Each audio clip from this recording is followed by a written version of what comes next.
இன்றைக்கி டே 6 இன்றைக்கான வீடியோ என்னென்னா எப்போதும் போல் த்ரெட் போட்டு ஒரு sugar beat 3 number beat sugar beat கொடுத்துருக்கோம். இப்போ வந்து டியூப் பீட் வச்சு நம்ம ஜிக்ஸாக் மாதிரி போட்டுக்கிறோம். டியூப் பீடு ஒர்க் பண்ணிவிட்டு ஒரு லாக் ஸ்டிச் போட்டு தான் நீங்கள் டர்ன் பண்ணணும். ஓகேவா? டியூப் பீட் போட்டுட்டு ஒரு லாக் ஸ்டிச் போட்டு தான் இன்னொரு டியூப் பீடு வந்து ஸ்டிச் பண்ணணும்.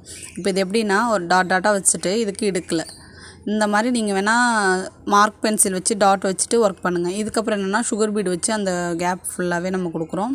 வெளி சைடில் 3 நம்பர் பீடும் சுகர் பீடும் வச்சு ஒர்க் பண்ணுறோம். இப்போ வீடியோவில் காட்டுற மாதிரியே ஒர்க் பண்ணிக்கோங்க. இப்போ இந்த டிசைன் வந்து என்னென்னா ஒரு 1000லேருந்து 1500க்குள்ளே வந்து ஃபிக்ஸ் பண்ணிக்கலாம். இப்போ அவங்க வந்து ப்ளவுஸ் ஃபுல்லாக வந்து அங்கங்கே வந்து டாட் மாதிரி கேட்குறாங்க அப்படின்னா ஒரு 3 நம்பர் பீடு வச்சு டாட் வச்சுக்கிட்டிங்கன்னா நீங்கள் 1200 300 வாங்கலாம். இதே வந்து இந்த மாதிரி நீங்கள் வந்து போடுறீங்க அப்படின்னா 1500 வரைக்குமே வாங்கலாம். ஓகேவா? அந்தளவுக்கு டிசைன் ஒர்த்து தான். இந்த டிசைன் எப்படி இருக்குன்னு கமெண்ட் பண்ணுங்கள். மறக்காமல் ஃபாலோ பண்ணிக்கோங்க.